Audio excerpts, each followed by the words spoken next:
What is up, everybody? Welcome back to another episode of the Steelers Hangover. I'm Daniel. Alongside with me, as always, Shannon White. Shannon, how you doing? Happy belated Father's Day. How was your Father's Day weekend? Well, happy belated Father's Day to you as well. I was checking in on you, Yeah, with the bad weather your way, and was able to wish you happy Father's Day there on the weekend. But we had a wonderful Father's Day. Of course, mine's been gone a decade now, and I miss him terribly. But I see him again. But my family went out of their way to make me feel special this weekend. We had a blast. that's good, man. That's good. Yeah, we did too. My parents came down in from my hometown, and my brothers came, and I got to eat with my father-in-law and brother and sister-in-law as well. And it was a big family grouping this weekend, so it was a lot of fun. I'm glad we were able to do it.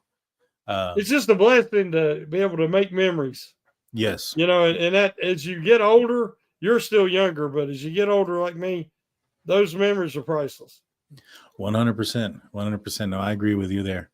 And so mini camp is over. There's not going to be a lot of news from here on out until training camp, unless 5 weeks. 5 weeks, unless the Steelers sign somebody. The Steelers have been a team that have been known for the drama. They can never be quiet for long. Do you think there's going to be anything in between now and then? Well, for a long time, we've talked about it. For a long time, I was worried about legal issues, guys getting arrested, and that always made me nervous during the dead period here between the mini camp and training camp. I think this team, knock on wood, is got better character guys, got more sense. Hopefully, we won't. They'll just be spending some quality family vacation time and stay out of trouble. Yeah. Yeah. What about TJ Watt? Do you think he gets signed between now and training camp? I kind of got a feeling this is going to go into training camp, kind of like we've seen before, where guys show up and they set out, Yeah. drills are. I just, I don't know if it's my head or my heart speaking, but I just think that the Steelers will get it done. That Watt wants to be here, and the Steelers want him to be here, and they'll be able to get something worked out. But it's just going to, take a little bit more time. It's not that they don't have the money. It's the best use of the money at this point. And I think that they could tweak a few things if kind of find some common ground. And I have hope they'll get it done. There's a couple of guys waiting, I would think, on TJ Watt's contract. Some other defensive ends and outside linebackers that are in free agency right now. I don't think anybody's going to – I think everybody's waiting to see the next shoe that drops after Myles Garrett's big contract. The Browns doing one thing is one thing, but other teams following suit is another. And so if another team goes out there and matches Myles Garrett's contract, let's say Max Crosby or Hendrickson or Hutchinson with the Lions, I don't know if he's in a contract deal right now or not, but let's just say one of those guys does that add more pressure on the Pittsburgh Steelers to match or increase even more? I mean, don't you think waiting longer could potentially cost them more money? Yeah, I think they should have got the deal done before Garrett's deal. That way, then if the Browns wanted to overpay, and they'd have probably still give what they gave already, but the Steelers could have came in a little under that, and everybody would have been happy. By waiting, now you've got people are in TJ's ear saying, "Hey, you need to get more than Garrett," and then it gets to be like, "Well, look what all I've done for this franchise," and it becomes kind of an ego thing. So I'm like you. I think the quicker you get it done, the better. I wish they'd have got it done before. Yeah, no, I agree. I mean, I think they could have gotten him probably around 35, 36, somewhere around there. A year had they signed him before Myles Garrett. I strongly suspect waiting longer is going to be it could cost them even more money. It's going to, yeah. Wide receiver 2 is another big question mark for the Pittsburgh Steelers. I know Coach Azani came out recently saying that he thinks Calvin Austin is that guy, that he's taken steps forward. Do you think wide receiver 2 gets answered between now and training camp? I say 50-50. The problem is right now, teams know what they've all had their mini camp. And some teams know that some of these rookies are going to push for playing time. The teams like the Packers, the Panthers, some teams that go 4 and 5 deep, know that there's going to be somebody expendable. Somebody might not make the roster. So, but the Steelers are low ball teams, is what the reports are. That's what I hear. Yeah. So if they are, I'm afraid it'll go into the beginning of camp and after the first preseason game, let's say, and then somebody might be willing to swing a trade. But at that point, the Steelers might be, let's see who gets released. Now, there's no guarantee you'll be able to sign them. If they're, get released, they can sign with anybody. So, but yeah, I just got a funny feeling it's going to extend to training camp. Yeah, I wouldn't be surprised. I mean, we were in this exact position last year. Yep. I wonder if that plays any difference, in Omar Khan's thought process, that last year they were patient, they were waiting. They all indications were that I think there was multiple reports that they felt confident they were going to get another wide receiver by X date. And then the goalposts just kept moving by the start of the season, by the trade deadline. And then at the end of it, it never came to fruition. I think that maybe that plays a role on Omar Khan's decision. But I think maybe perhaps they might want to see what they have in the receivers that they have now and see if they need to make that move. Do you think there's a possibility for that? Yeah, it could change like you said, the sense of urgency. Yeah. And, last year, I think, looking back, the Niners probably wishes they had traded Hook to the Steelers. But then you look at Brandon Marshall, the next guy that was supposedly going to be a done deal. And, the Broncos ended up having a really good season. And Courtland Sutton. I mean, who did I say? Brandon Marshall. That's a blast from the past. Yes, Courtland Sutton. Thank you. Yeah, no problem. By waiting, he developed a really good rapport with their rookie quarterback, and they had a really good season. Then the Steelers, they kept waiting and trying to get somebody. Okay, Christian Kirk probably would have been a good signing, but the week before he was to be traded, he gets hurt, is out for the year. So, I mean, as you say, the sense of urgency with what happened last year could force them or make them more willing to, lowballing right now is one thing, but they might start to realize, hey, well, we just need to go for it. We're already bringing in Rodgers. We traded for Metcalf and give him $30 million. We're really committing to this season. And especially if they're thinking about bringing Watt back or extending Watt, this might be more of a sense of urgency this year.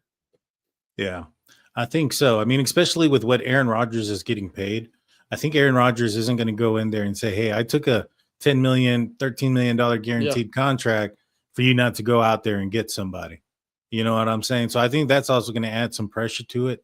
So I think in the end, I think that there's going to be a little bit more pressure for it to get done this year, and I foresee it being done probably before the start of the regular season.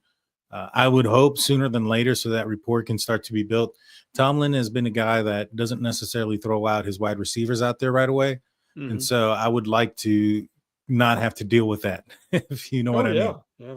And so, but with that being said, the topic of today's show is who flashed at minicamp. We'll start off there with the quarterback position. Do you think any of the quarterbacks flashed? Well, of course, one thing concerned me is they say that Rodgers they sent him the playbook before he signed. Mm-hmm. Is what I had heard or read. But then they held him out because they wanted him to know the offense a little more, and he just worked kind of on the side. He didn't do any live drills. I mean, through any scrimmaging. He did a few drills, throwing to some of the receivers. But I think he showed the arm, the zip, and the accuracy, which we kind of expected.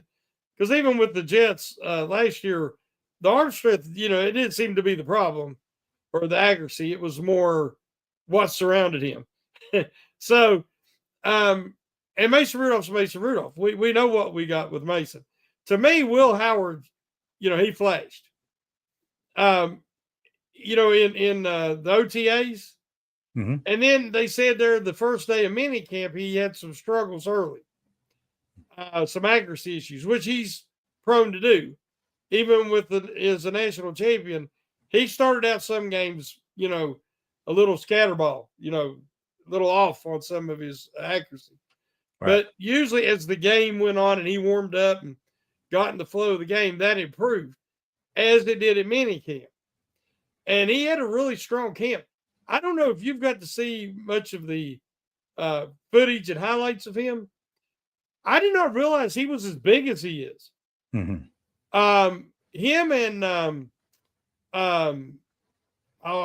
nobody says his name right. I say Shucks was his last name. Shucks Corafor. Yeah. No, I mean the quarterback in the draft this year, Shucks. Shock. Shock, yes. Yeah.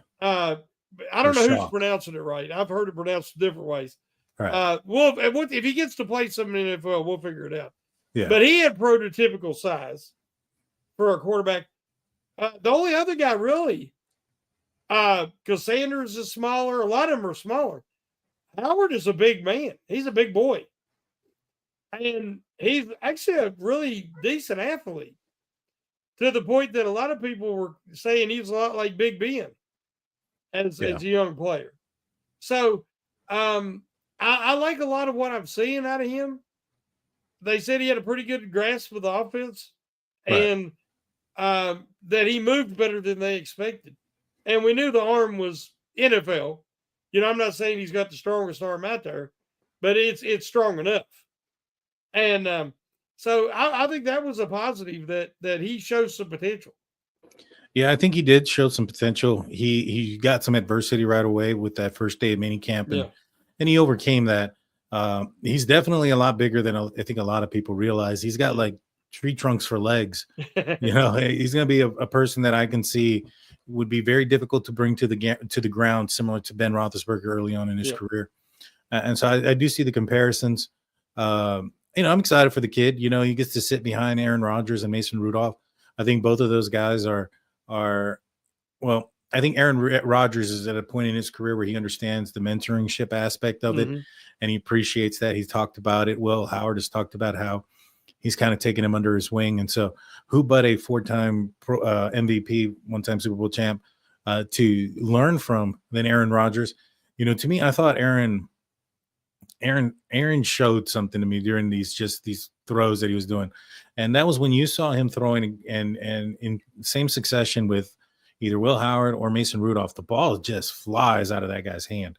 Yeah. I mean, it is moving. And there's some throws that he's throwing a Pat Freiermuth, and you can just see that thing's coming in hot.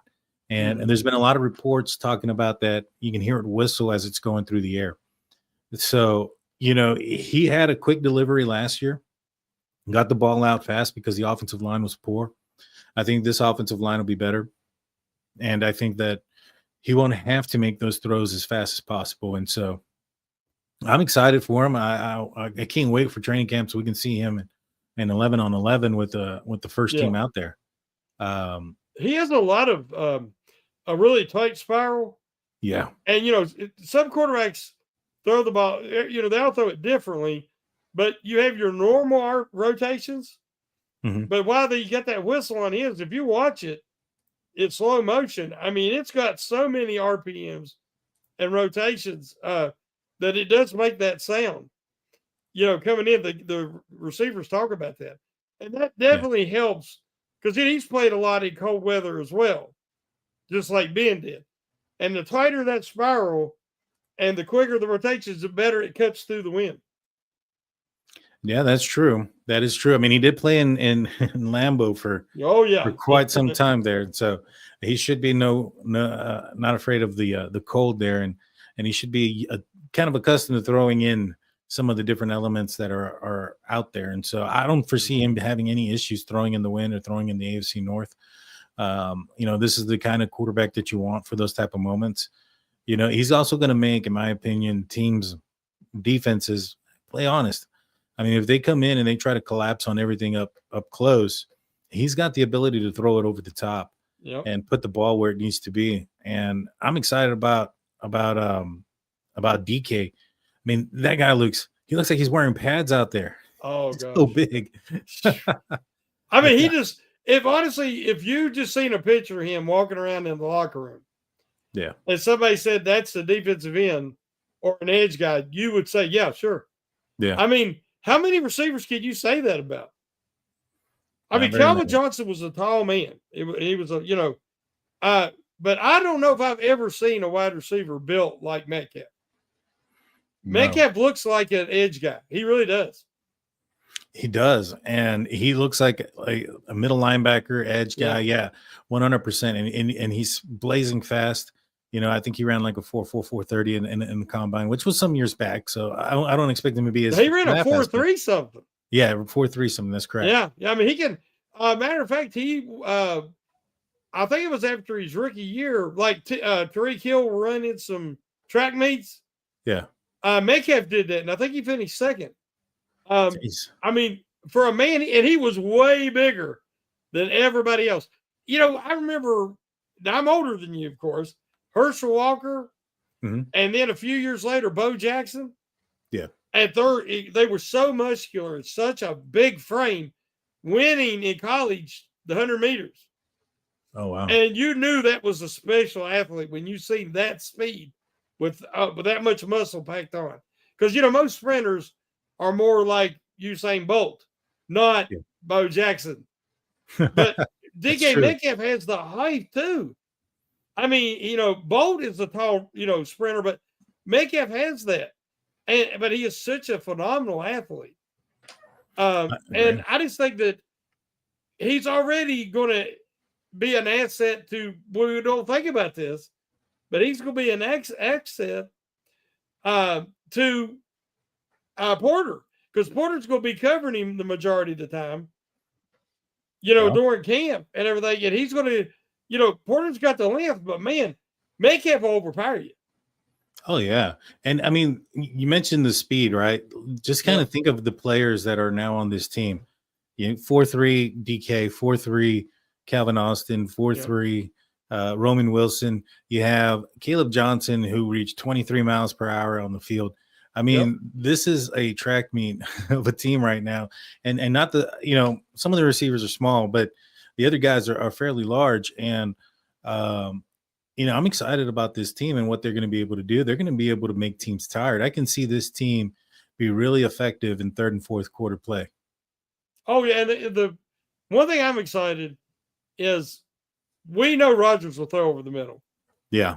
And I don't think it matters if the offensive don't want to run those routes or, say protect the ball, don't throw over the middle.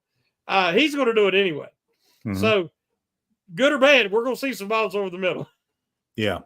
No, you're absolutely right. But Aaron's really good about protecting the ball. He's had probably the fewest interceptions than most quarterbacks that have had somewhat anywhere near the amount of attempts that he has had. And so I think he cuts Ben Roethlisberger's interceptions in half career-wise, which is saying something, because Ben had some years where he threw some picks, but he was not a turnover machine like that. And so Aaron had some years where he threw 4 interceptions the entire season. It was insane because he's smart with the ball is what I'm trying to say. And he's going to make defenses play them honest, which I think is going to benefit a Caleb Johnson, a Jalen Warren, the running game, because now they're not going to have everybody just kind of crashing in all the time. And so I can really see a offense that's working and humming on all cylinders, so to speak, versus limping to the finish line because, whether the offensive passing scheme isn't good enough or the quarterback can't throw the ball or see over the line or whatever the case may be. I think that's going to change this year. Who else flashed for you on the offensive side? Well, again, we don't get to see a lot of it, so I'm having to go by firsthand reports from some people, Fireball, guys like that I follow. And, we've had on podcasts before. And he mentioned Alan Saunders mentioned Johnson. If you look at him going through the drills and going through the young man is just physically a specimen. Mm-hmm. And I don't know how you only run a 4.5, whatever, 40 when he can reach 20, 22, whatever it was, on the field. But like we've talked before, there's difference in running in a straight line with no pads, not carrying a football, versus the guy who doesn't lose anything with pads carrying a football. Yeah. And it sounds like Johnson's that type of guy. I think he's a great matchup for this outside zone. I think that the offensive line is going to take a huge step forward this year. I think that Jones just making that change and getting Fautanu at right tackle with another year of experience for Frazier and McCormick is going to make a world of difference. And I think Jones is going to be able to really take a step up and protect Rodgers' blind side. Because Rodgers needs that. He needs that protection at 41, like any quarterback, but especially as you get older. I think they're going to be able to open holes and implement the outside blocking. Because even when they had it blocked well, you could see some plays they blocked well, but Harris didn't have that little bit of burst that he needed to get there. And by the time he did, the hole was gone. Yeah. So and he didn't have, and let's be honest, I mean, I'm not a Harris basher, but he did not have good vision. He ran up the back of guys because he couldn't find the hole. And even though he'd missed it already, then he'd run up somebody's back. So I think we've seen with Johnson, he has the burst, he has the top gear, and he has the vision.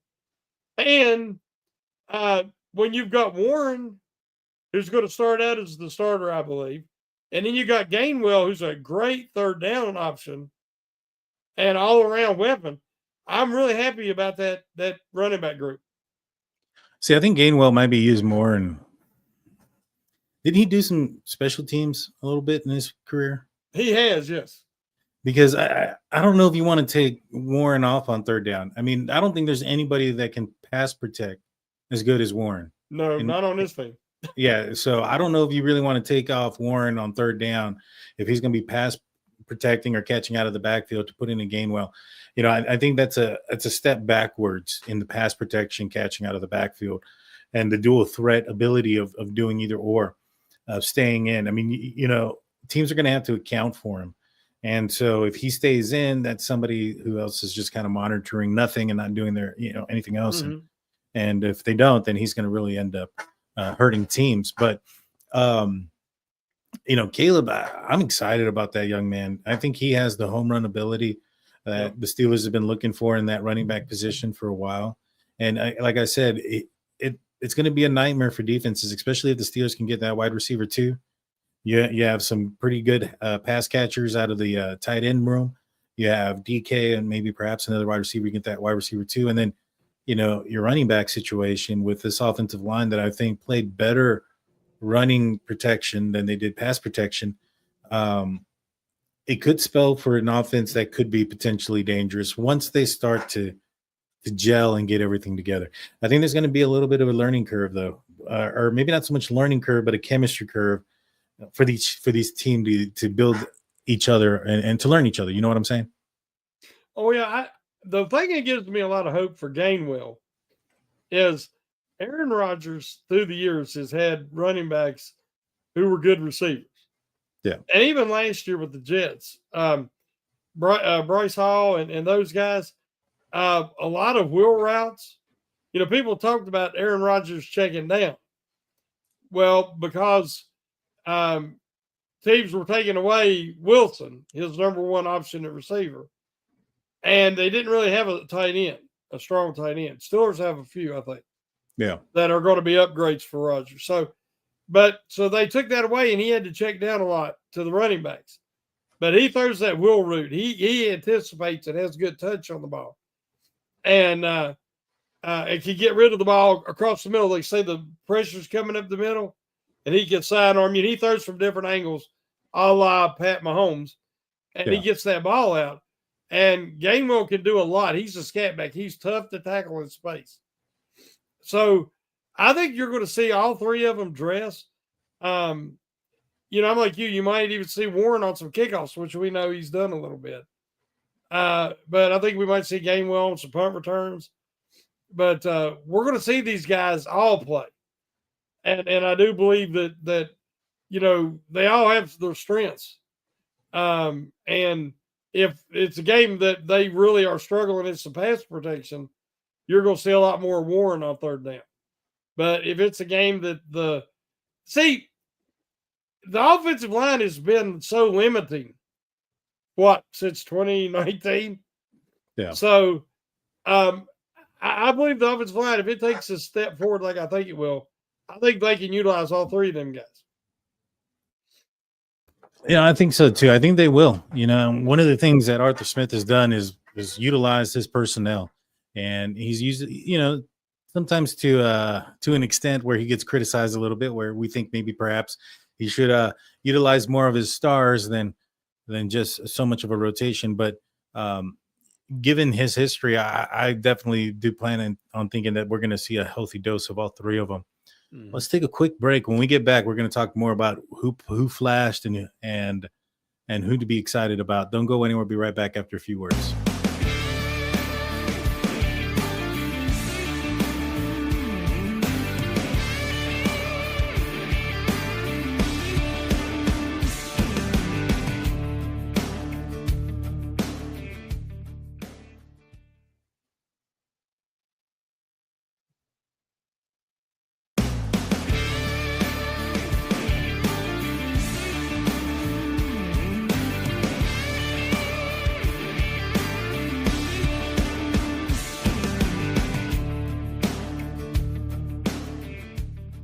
Welcome back, guys. Welcome back. Thank you for sticking with us. Before we get back into the content, I want to remind you guys of our website, SteelCurtainNetwork.com, your one-stop shop for Pittsburgh Steelers news and coverage. Go check it out. You can also find there our audio podcast, our audio-only podcast, where you'll find mine, State of the Steelers, that airs out every Saturday around 11 a.m. I just did one on the biggest winners and biggest losers. So if you haven't checked that out, go check it out. It's on the audio side only. Also, real quick, guys, I have tickets to some of the games this year, including the opener. If you want to see Aaron Rodgers against I believe it's the Seahawks, the first game in Acrisure Stadium, reach out to me. You can reach me on Twitter. I'm at State of Steelers or Drunk Turkey Show. That's my other channel I have. Hit me up on a message there. And I just actually hooked up one of our viewers with some tickets to the Miami Steelers game at a discounted price. So check it out there and hit me up.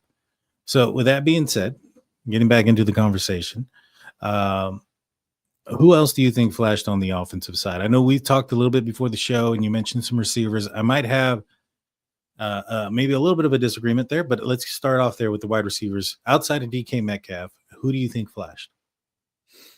Well, the reason I mentioned three guys. I mentioned Calvin Austin, Roman Wilson, and Brock Taylor. Now, why I mentioned those three guys is, again, we're not getting to see it. I can't put my peepers on it, my eyeballs. So I'm having to listen to, a consensus. I follow a lot of different guys, and guys that more than one person is mentioning. To me, that means, well, they're flashing not just to one person. Mm-hmm. Different people are noticing it. Well, Metcalf has already said that he is looking forward to playing with Calvin Austin because Austin is that short, fast guy that he thinks is going to be able to give him, play off of the space that he's going to be creating, being the guy that he is and the type of receiver he is. And he thinks Calvin Austin can capitalize on the different kind of coverages that's going to leave him with a lot of man one-on-one coverage. I think if the Steelers could ever move Austin and get him in certain positions at the snap where he could get matched up with a linebacker or a safety, he can be much more dominant. Mm-hmm. Roman Wilson just shows that he gets it this year. He come in even better shape. He's put on muscle. He looks the part. His route running is crisper. His balance is better. And hopefully, fingers crossed, no injuries. But, we had Azani, the wide receiver coach, mention him and that he's ready to contribute this year. Rock Taylor was the one that shocked me because watching his highlights, he kind of seemed like a one-trick pony. And people are saying, well, he could replace a little bit what Pickett's given, and that he's tall, he's, thick, and he's fast. He's nowhere near as athletic and acrobatic as Pickens, but he can be. To me, the guy he reminds me of is, you remember Coates? Sammy Coates? Yeah. Before he broke his fingers? Yeah. He kept trying to catch him fastballs for Ben, and he kept breaking his fingers. And that really hurt him his rookie year, but he was putting up some numbers. Taylor could be that fringe guy, that fifth wide receiver, depending on if the Steelers pick up somebody else. They could give him that little bit of that threat. They could just run him on certain types of routes and plays. But it'll depend on what else he can offer, on special teams and stuff. But those are the three guys that I kept seeing get mentioned. I didn't hear nothing about Miller or Johnson. What's his name? Brandon Johnson? Yeah. I mean, I wasn't hearing anything mentioned. It was like they were there, but there wasn't a lot of stuff being mentioned about him. So that's why I mentioned the three guys I did. Yeah, see, for me, I think that Calvin Austin for sure, 100%. I think he's flashed. I think Coach Zani mentioned that he's the wide receiver too, and that he's a guy that he's comfortable with, that he's made some steps forward. I think he also made the statement that a lot of people are maybe, what's the word I'm looking for? Underrating him as a wide receiver and his abilities. And so I used him. He was one of the players that I put in my biggest winners. Roman Wilson, I've heard a lot of good things about, but I also heard on that last day by Al Saunders that he had 4 drop passes on the last day of training camp, and that it was not an impressive showing that day, which is unfortunate because it being the last day, he can't bounce back. He can't, any of those things. These guys a long off season or a long 5 weeks before training camp starts. That he's going to have to relive the last day of training camp where he had apparently four drop passes. But, outside of that, I've heard a lot of good things about him. I heard about the speed and the build, the strength, and, looking the part. I've always thought that they wanted him to be the wide receiver 3. I don't know if they had a lot of confidence in Calvin Austin at being the wide receiver 3.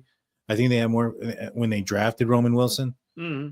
And so I think those two guys were built to fight for the same position. I think there's still an opening there for wide receiver 2. Now you mentioned Rock Taylor, and he's interesting. I haven't seen any of his highlights, I'll be honest. So I just kind of looked up his metrics. At the combine, he ran a 4.49. So that's not slow. 4.4 speed, that's pretty good. He ran a 1.53 10-yard split at a 30.5-inch vertical, 10.2-inch broad jump, 6'2", 217 pounds. Seems kind of speedy, seems kind of big. When you said he was a one-trick pony, was that one trick just down the seam? Yeah, they did a lot of go routes, and the quarterback would lob it up and he'd go get it. There you go. It was like he didn't even get separation. That's why that he didn't get drafted, because I never seen hardly any catch that he had any separation. It was just the guy, he was just running, not even sprinting, running, letting the guy run next to him because he's tracking the ball, and then he would go up over top of the defensive back and catch it. It's going to be hard to make a living in the NFL doing that. So we'll have to see.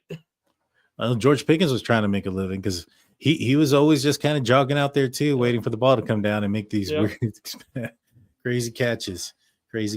And so for the wide receiver position, that's where I kind of felt. I thought that Calvin Austin flashed outside of DK Metcalf. Roman Wilson had a couple of drops his last day there. I've heard some good things. That last day is kind of a little bit concerning. And so we want to see him clean that up during training camp. Who else do you think flashed in minicamp? Well,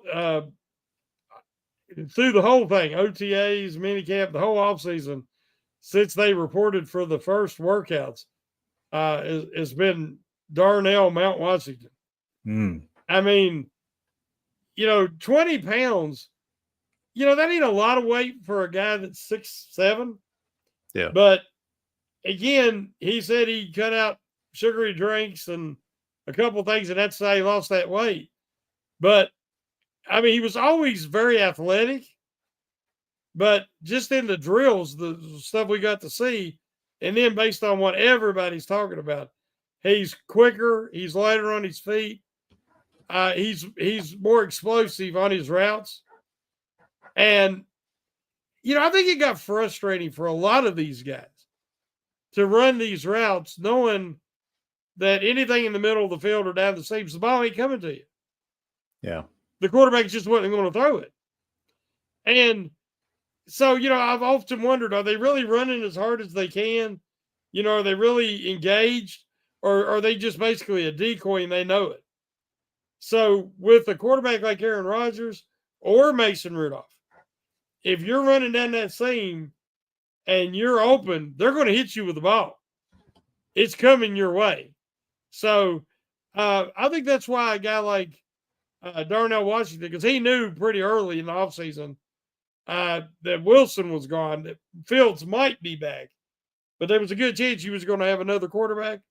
Yeah. I think that's why he put this work in, and hopefully we're going to reap the benefits this year because he could be a weapon. He really can. Well, Aaron Rodgers called him Mercedes Lewis? Mercedes Lewis, yes. Yeah, and who was a big tight end. He said he hadn't had a tight end like that. He was excited about him. And he didn't bring up Pat Freiermuth, which, Pat's the number one tight end right now. Yeah. Although I will say, I think if anybody should be concerned about the targets that they would get, would be Pat Freiermuth if the Steelers brought in a Jonnu Smith or Kyle Pitts. What do you think? Mm-hmm. Yeah, that would be. Again, I still say if they sign Pitts, I think that they're going to run him out there and utilize him a lot like a wide receiver too. I ain't saying he's going to line up outside all the time. They might bump Roman Wilson out there and kind of use him a little bit like a Randall Cobb in Green Bay. Because I think Wilson can emulate Randall Cobb's game a lot. And but you can also put Pitts out wide at times for matchups, because he can overpower a lot of cornerbacks. And if I ain't mistaken, he was like a 4-4 guy coming out. Yeah, he was fast. And he's the big man. If you have him on one side and DK on the other side, there's going to be a lot of teams. And then Darnell Washington on the tight end. Who's going to match up with that height? Don't know. It's a good problem to have for the Steelers. Yeah. All these, basketball player, fast, speedy guys, and even at that, you want to put those guys in a three-man formation and put Calvin Austin behind him, toss him the ball, go find him. Yeah, he'll get lost. And then he'll get wide open. Yeah. Exactly. Thought it was interesting that Pat Freiermuth said that he's been in contact with Rodgers all offseason. Yeah, that's true. They've been talking, and I think he's trying to build a rapport because I think that a lot of people knew that this was kind of going to happen, even though we didn't. And the problem was it turned a lot of the fans, including me, to the point I just didn't want to talk about it anymore. Yeah. But I think that the players knew. So Freiermuth's been in his ear and trying to develop that rapport with him because the way Rodgers, with his accuracy and willingness to utilize the middle of the field, it can open up the game for Freiermuth like he's never had. Yeah. Did you say utilize the force? I think that's I said floor, and then I changed it to field. I was saying open the floor, the NBA game on. Yeah, for sure. I thought you were going Star Wars on me, my man. Hey, I mean, if Rodgers can pull off a Vader, and use the force, hey, I'm all for it. There you go. Just win, baby. There you go. Yeah, I wouldn't be surprised if Pat Freiermuth was in his ear. It's very reminiscent. I don't know if you remember when in 2019 when Ben goes down and there was Mason Rudolph on the sideline. There was a shot and you just see Antonio Brown just talking to him and talking to him. Yeah, And I remember the announcer saying, well, that's Antonio getting in his ear to throw him the ball. And I exactly. think that's probably what it was with Pat. Like, hey, I can catch the ball. Red zone, I'm not dropping it. The whole 9 yards, end zone, I'm going to catch it. And getting in his ear to feed him the ball already. And I'm excited for it. What about on the defensive side? Did you see any players or did you hear about any players flashing on the defensive side? Well, there's two that we talked about, and I sent you a little list. The number one guy for me, and I've heard all kind of crazy stuff. Like some of these sites are talking about the minicamp MVP. They don't give out a minicamp MVP. I think that's just something that these people have made up. But Thornhill. Mm-hmm. Now we got to remember Thornhill started his career with the Kansas City Chiefs. And if I ain't mistaken, he's a two-time champion, Super Bowl champion with the Chiefs. And he was a starter. So. And then he comes to Cleveland. And, they had the number one defense 2 years ago. When the year the Flacco threw all the touchdowns and got him to the playoffs. And Thornhill had a really good year. And then last year, the whole defense suffered. And Cleveland didn't have a good year, and his play went down. But he was dealing with some injuries and other things.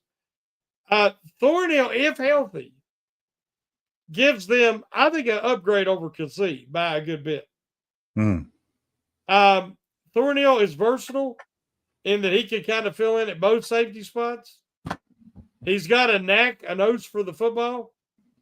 And he has more interceptions in recent seasons than Fitzpatrick, who we have always considered a ball hawk up to the last 2 years. Yeah. But I really think Thornhill was an excellent veteran addition because we know Elliott and Fitzpatrick, what the Steelers have in these two guys.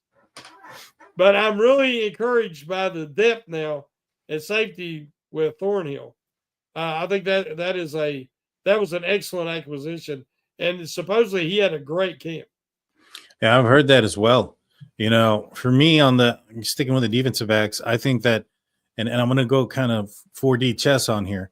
So I've heard a lot of good things about Minkah Fitzpatrick this offseason or during the training camp, that he's been playing fast. He had a dropped interception and then came back and intercepted the ball on another play in one of the training camps. And I think that him playing that way is probably attributed to him not having to compensate for other players, either not knowing where they're supposed to be, being new to the defense, and having some maybe misunderstanding or flat out being wrong on certain things, which means to me, this tells me that either it's Brandon Echols or if it's Beanie Bishop, whoever's running the middle or the slot or nickel cornerback is doing a lot better. So, yeah. If Minkah's out there doing his thing and he's playing well, that tells me that the guys around him are playing well.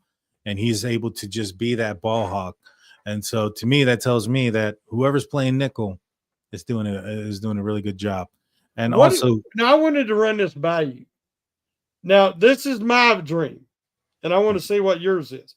For the Steelers secondary, that whether they pick up another player, now I keep hearing Jalen Ramsey, you see the reports, Jair Alexander, you keep hearing reports about him. I don't know. We'll just see what happens. But whoever it is, I'd like to see more press man coverage and give this pass rush a chance to get there, especially with the improvement on the defensive line. So for me, my dream scenario is Porter is one starter. He's your head corner. Trice stays healthy and plays like he did at certain points last year and takes that number 2 position. Slay drops in at a versatile role where he can drop into the slot if necessary, depending on matchups. He could drop out and give, reps at outside, either side. Because, Porter and Trice are probably going to be some injuries. They're probably going to need a rest at times. You see what I'm saying? Yeah. I have Bishop and Echols, and they're even talking about Kent because he can offer him something in punt returns Mhm. and have those guys as your depth pieces and, in the slot. Because also Beanie, I watched him do it with WVU. The guy can play on the outside some too.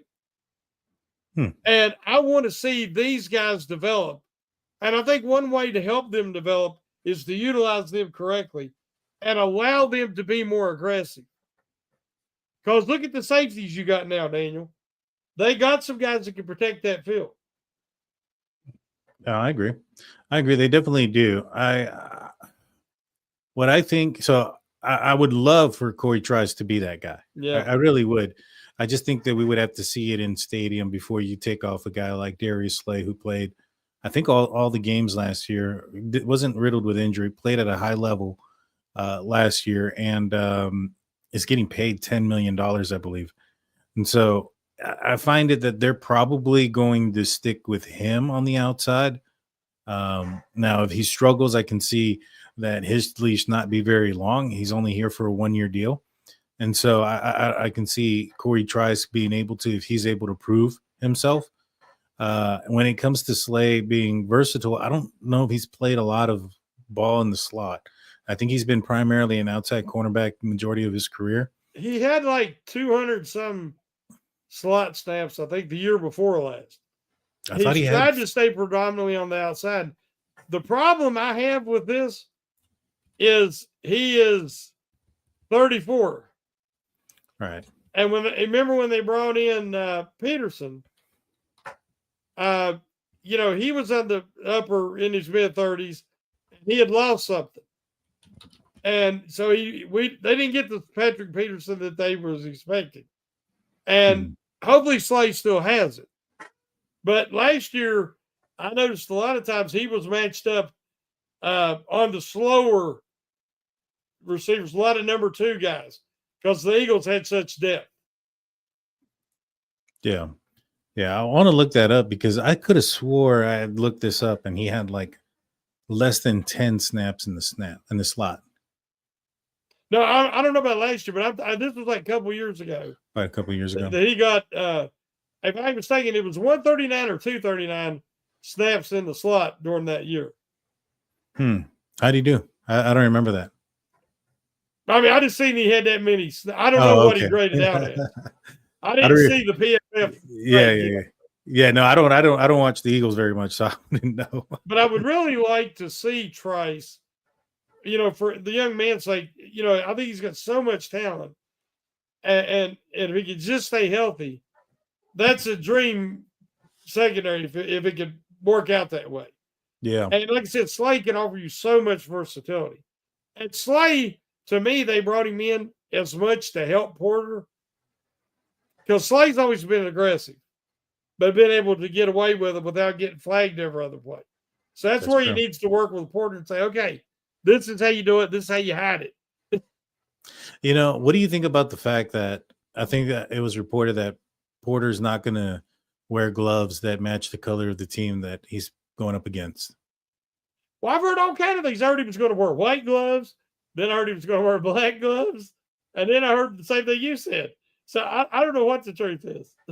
Yeah, I don't know either. I hope he wears the same color as the other team because at a certain point you have to be like, all right, I'm getting penalized quite a bit. Yeah. If this helps a little bit, might as well. You get what I'm saying? Yeah, everybody does it. Yeah. I mean, some teams do it way more than others. I mean, I remember the Legion of Doom when in their heyday. I mean, you could have called throwing the flag on every play. Literally every play, because they manhandled guys because they were so big and had that size and length and strength. So when they played Antonio Brown, they just held him the whole time. Yeah. And he got, I think that one game in Seattle, if I remember right, he got like 3 pass interference. But it still shut him down because they did it every play, and the refs just can't throw a flag every play. That's true. So, but with Porter and the Steelers don't play that press constantly. So when they do it, or Porter's close to a receiver, it sticks out like a sore thumb. You see him grabbing and pulling and tugging. That, and he's got the reputation And Yeah. so Yep. the Yep. refs are looking for it, and I think he knows that. So I would just say you would try to. I would just think you would try to take advantage of every advantage to take advantage of, and if that's matching your gloves to the jersey color of the opposite team, then Exactly. it's not something that's going to be too hard to do. They showed a picture of him at camp the other day. Yeah, He's standing there, and I don't know. He's got to have the longest arms of any corner I've ever seen, and he's substantially over six. I think he's 6'2", ain't he? I think so. But his arms, his hands into his fingertips was down at his knees. Yeah. I mean, I don't think people realize how. I mean, most of it's come a little past our waist when we're standing. His Yeah. was down almost to his knees. Yeah, that's a significant long arms. It's almost 35 inches. Yeah. That's incredible. Yeah. Yeah. Well, he's got good genes. Yeah. One more player. Who do you think flashed on the defense outside of the defensive backs? If you could name one player. Now, this stood out to me, I think, because a lot of people put video up and shared this, because I think we all want to root for this guy. Because Cole Holcomb's my kind of dude. He's a redneck. He's from the country. I mean, when I was in with my surgery and everything at Duke University, at the hospital, there was people talking about Cole Holcomb because, he went to North Carolina, of course, but he's from North Carolina. And that, what a great dude. Just a good guy. Everybody likes Cole Holcomb. He's just a good guy. Well, he come in, he assumed the green dot for the Steelers. He was playing better than I think even the Steelers expected. And he had that terrible injury. Yeah. It was just a friendly fire accident. But I've been rooting for him to get back and to make it back. And so I was really encouraged to see how he was moving. He didn't seem to be favoring the leg. Not a huge brace, just a normal brace. And a lot of fluidity and crispness in his steps.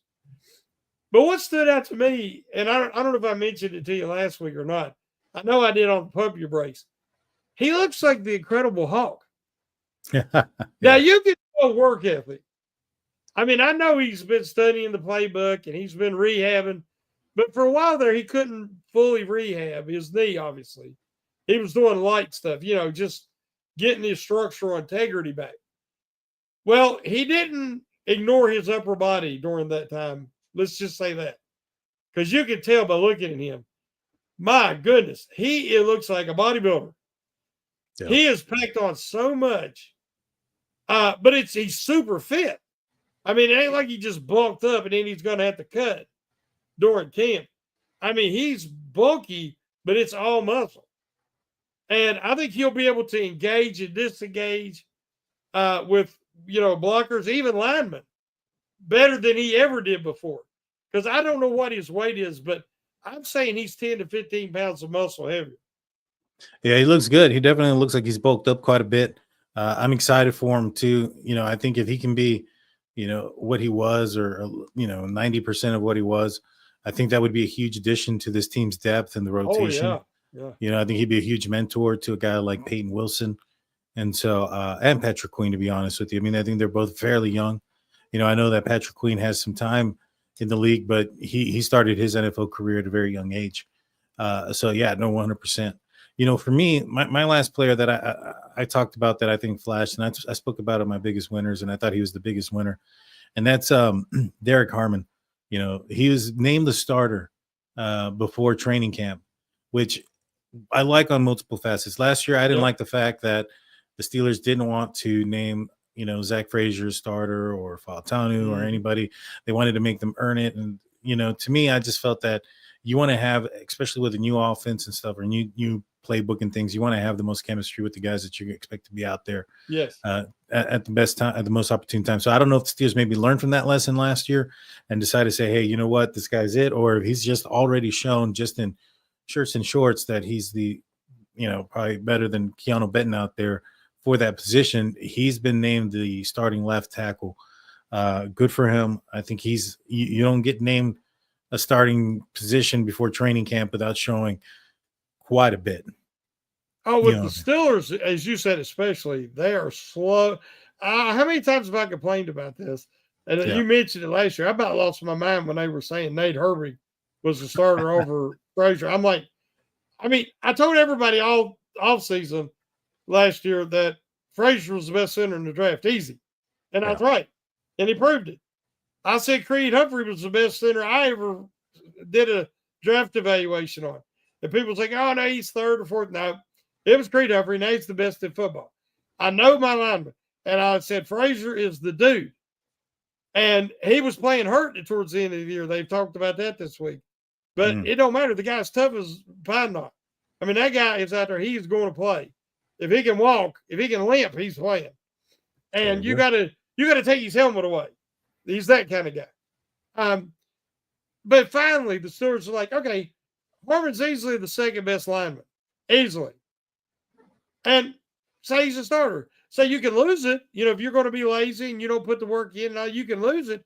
But we're naming you the starter now. That's what anybody with any sense would do. And the Steelers have always said, oh, they got to earn it, got to earn it. Bull crap. You just made him the number one draft pick for a reason. And I'm glad. I agree with you 100%. Make him the starter. Let him prepare that way. Let him go into these next 5 weeks. You know, that'll motivate him to keep putting in the work every day. Keep getting ready, studying his playbook. Be ready because, hey, I'm going in. I'm a starter.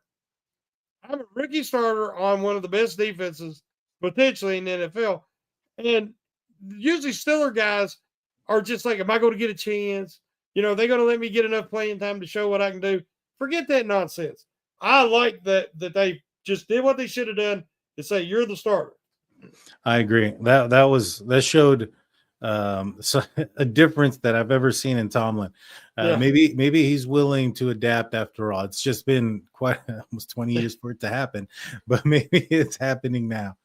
Well, everybody, I want to say thank you guys for tuning in. Please hit the like button, hit the subscribe button, ring that notification bell. That way you're notified every time we go live. Tomorrow, Big Bro Sco Show is on. You'll have the Sco Brothers on, and then Wednesday it's Pump Your Brakes with Shannon White and the homies there. So with that being said, Shannon, take us out, my man.